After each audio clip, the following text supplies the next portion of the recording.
Slow ka lang. Yun. Okay, slow down. Pag sa palagay mo, abutan mo na sila. So, syempre, apa ka ng brake. Okay, pag lumalayo naman sila, dagdag ka ng konting gas. Sige, dagdag ng gas. Yan. Sige pa, dagdag ng konting gas. Sige pa, dagdag pa. Kasi medyo malayo sila. Malayo yung mga sakit sa unahan. Sige lang, dagdag ka pa ng gas. Sige lang.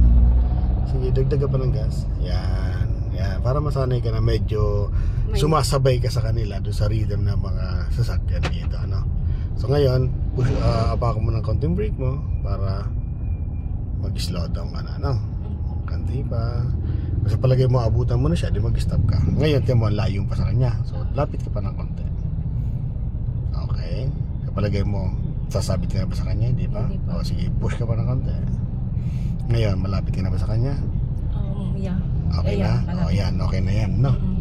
So, isa pa yung kinakatakutan mo sa mo yung mga tricycle, mga motor, no?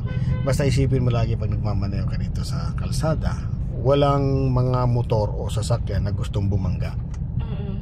So, iwas mo na yung matakot ka. Ang gawin mo na mag-focus ka sa gagawin mo. Okay. Ipaganahin mo yung instinct or yung common sense mo. Pag alam mong medyo sasabit ka sa kanya o lalapit ka sa kanya, apakan ng brake.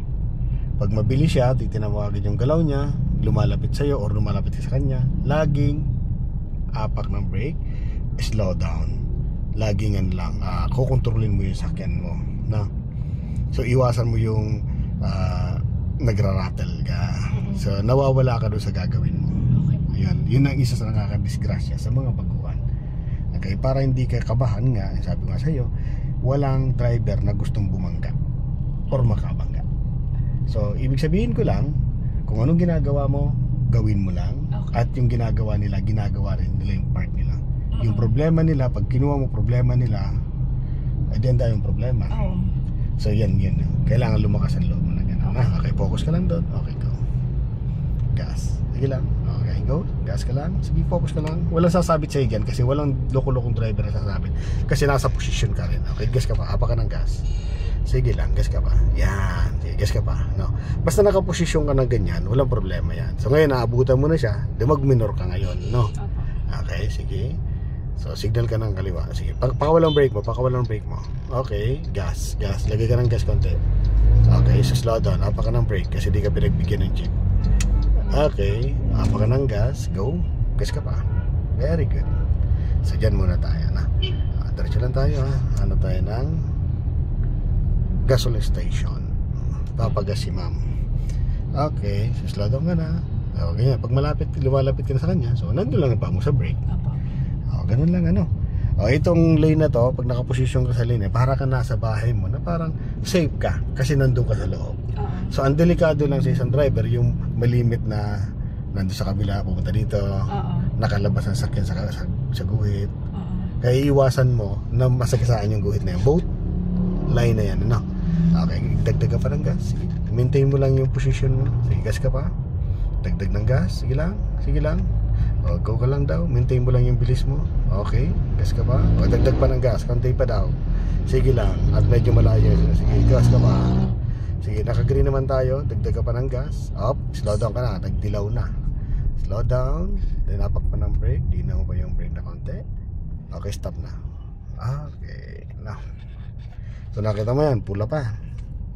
So medyo matagal yan. So pwede mong i-neutral muna to. Ano mo? Neutral. Sige. Yes, naka-neutral. Then handbrake.